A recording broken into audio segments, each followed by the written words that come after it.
karunia Nabi. Iya. Dulu. 1 Korintus 14 ayat 29 sampai dengan 32. Oke. Tentang nabi-nabi, baiklah 2 atau 3 orang di antaranya berkata-kata dan yang lain menanggapi apa yang mereka katakan. Tetapi jika seorang lain yang duduk di situ mendapat penyataan, maka yang pertama itu harus berdiam diri. Sebab kamu semua boleh bernubuat seorang demi seorang, sehingga kamu semua dapat belajar dan beroleh kekuatan karunia Nabi takluk kepada nabi-nabi. Dulu, karunia Nabi secara khusus adalah karunia bernubuat, di mana Tuhan menyatakan pewahyuan mengenai masa depan dengan tujuan apa yang akan terjadi supaya disampaikan kepada umat Allah untuk menjadi peringatan dan supaya umat Allah bisa mempersiapkan diri. Beda. Itu loh, beda konteksnya. Saya coba tanggapi Pak. Saya coba tanggapi Pak. Oke. Saya coba tanggapi. Silakan Bapak. Jadi saya coba tanggapi. Iya Pak. Dengan yang disebutkan Nabi itu beda. Aduh, kapan mau bicaranya nih? Iya. Oke, silakan. Saya coba tanggapi Bapak ya. Saya mau bertanya sama Bapak. Nabi itu apa? Rasul itu apa, Pak?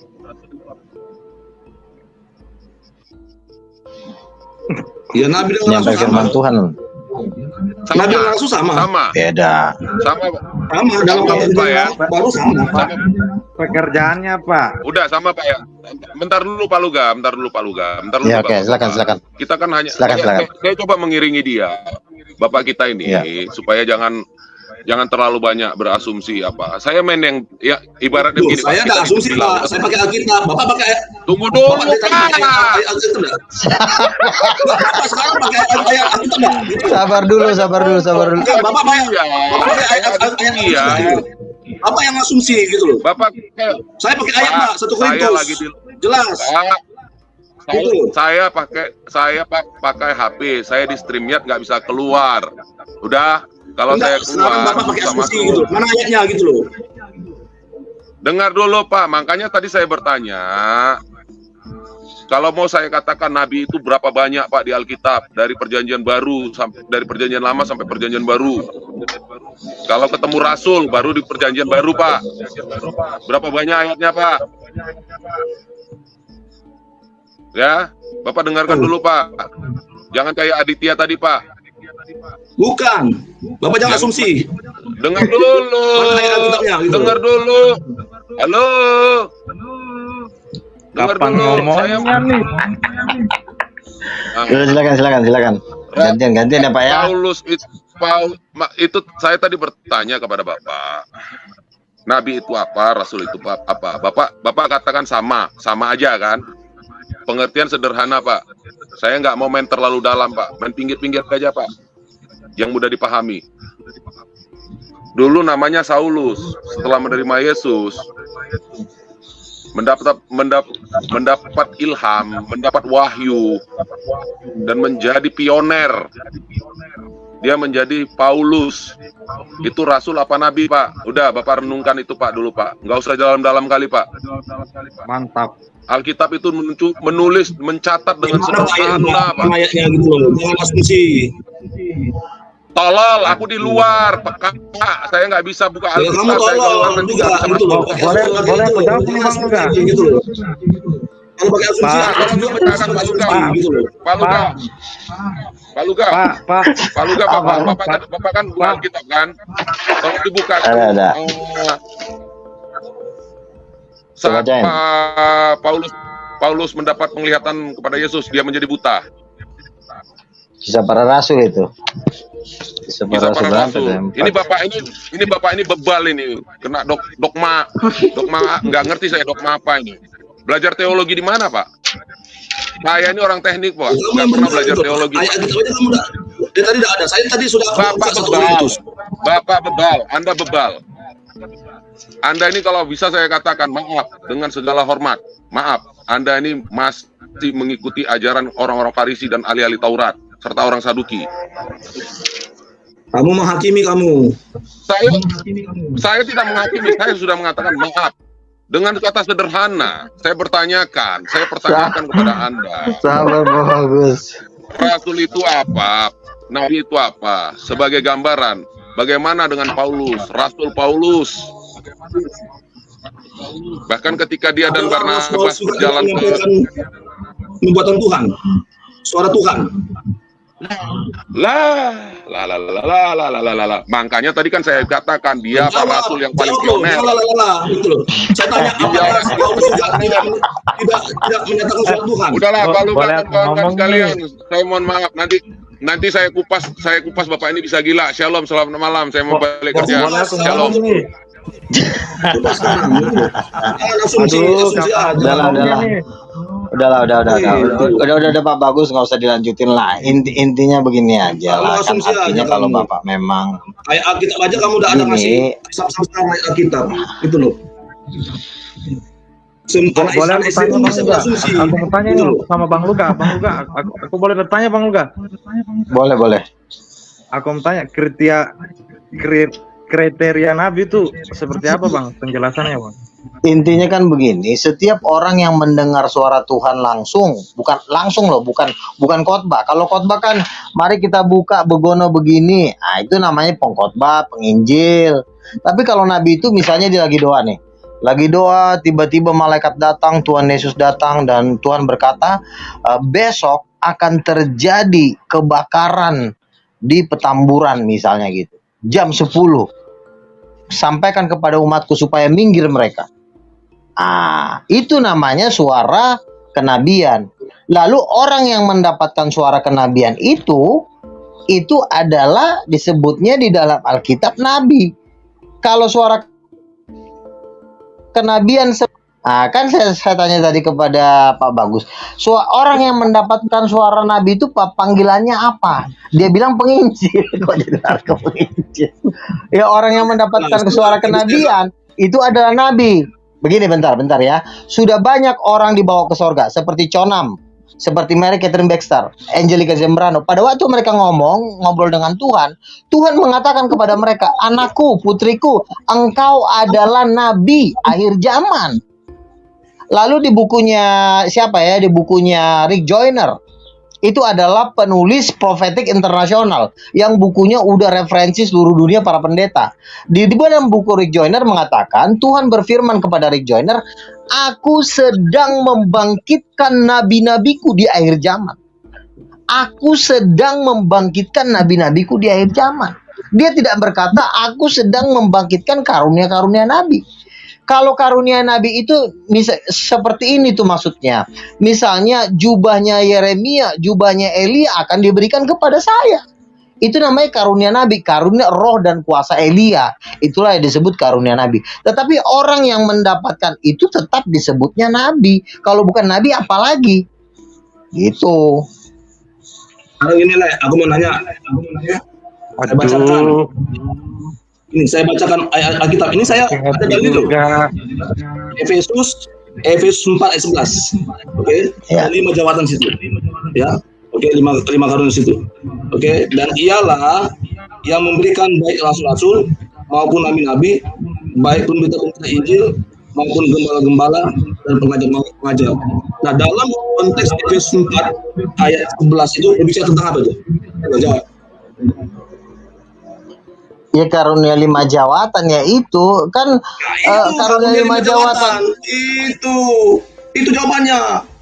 Benar itu karunia 5 jawatan, benar. Itu loh. Lalu yang mendapatkan karunia rasul disebutnya apa? Karunia rasul gitu. Orang yang mendapatkan karunia rasul ya sebutnya tetap rasul. Sama seperti 24 tua-tua, ya. 24 tua-tua itu adalah 24 rasul. Itu 12 rasul akhir zaman dan 12 rasul akhir rasul Tuhan Yesus. Dan mereka tetap disebutnya rasul. Ini aku jelaskan. Makanya tadi saya katakan tadi kan simak tadi.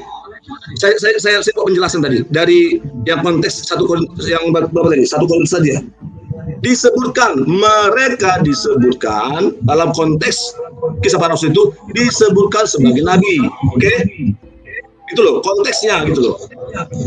Kamu mendebatin apa yang nggak penting sebenarnya. Ya udah, kamu takut sama Islam nih kayaknya nih, ngaku-ngaku nabi. Bukan, gitu. Saya mau meluruskan gitu loh. Enggak, supaya kita paham loh, memahami gitu loh. Saya meluruskan gitu loh. Karena saya ada dalilnya. Gitu. Ya udah, kamu sekarang kamu komplain deh sama gini aja, daripada kamu komplain ke saya, kamu komplain sama pendeta-pendeta yang di World Prayer Assembly. Kamu komplain, coba jangan kamu komplain ke saya. Kamu itu aja kamu debatin. Ngapain lo debatin saya? Gini, saya pun sementara pun kamu pun masih numpang di GBI, itu gerejanya pendeta Niko yang dimana mereka bilang-bilang nabi. Kenapa nggak kamu pindah gereja aja? Saya bukan di gereja GBI ya. Jangan sembarangan. Di mana sekarang? Di mana sekarang kamu?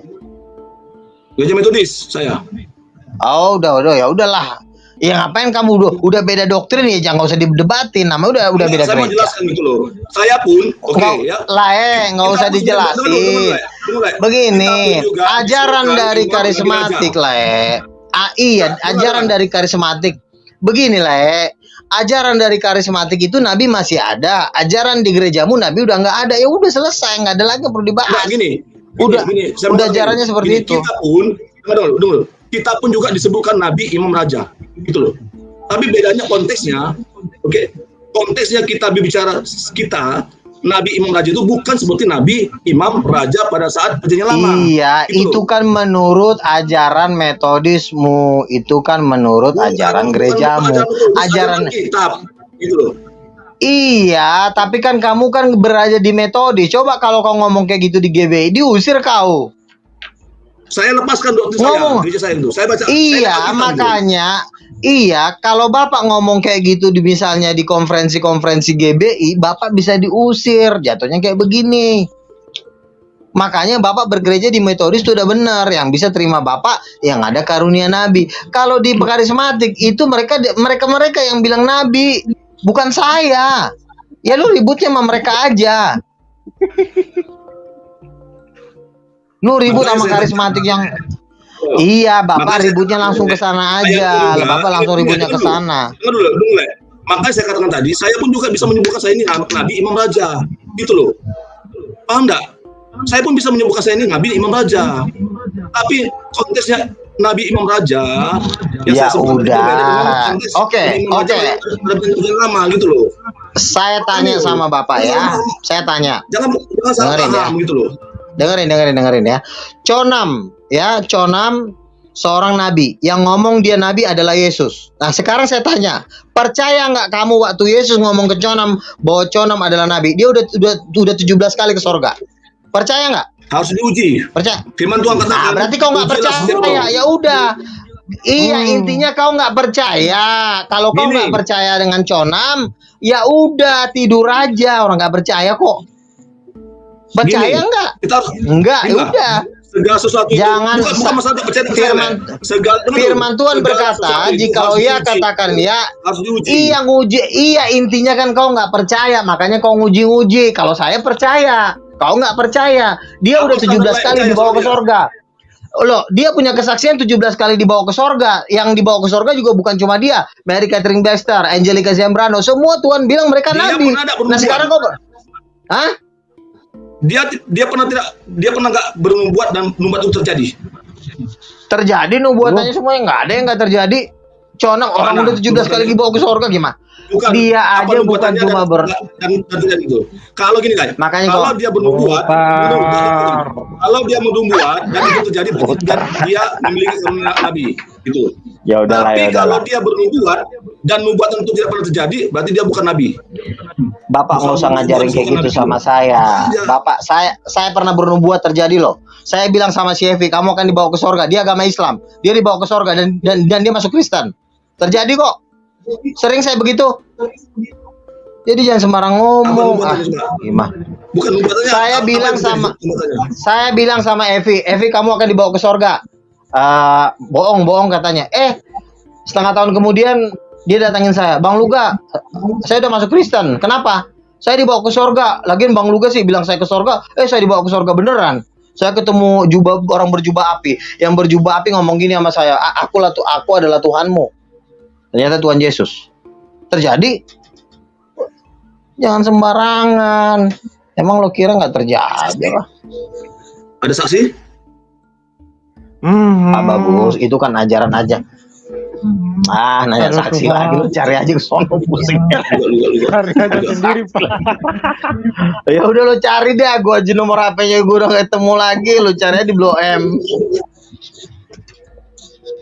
Kalau sama sesama kita aja kita nggak percaya, gimana kita mau percaya sama Islam? Ya udahlah, ikut aja rombongan ini Interpol aja lah, gabung di Interpol aja.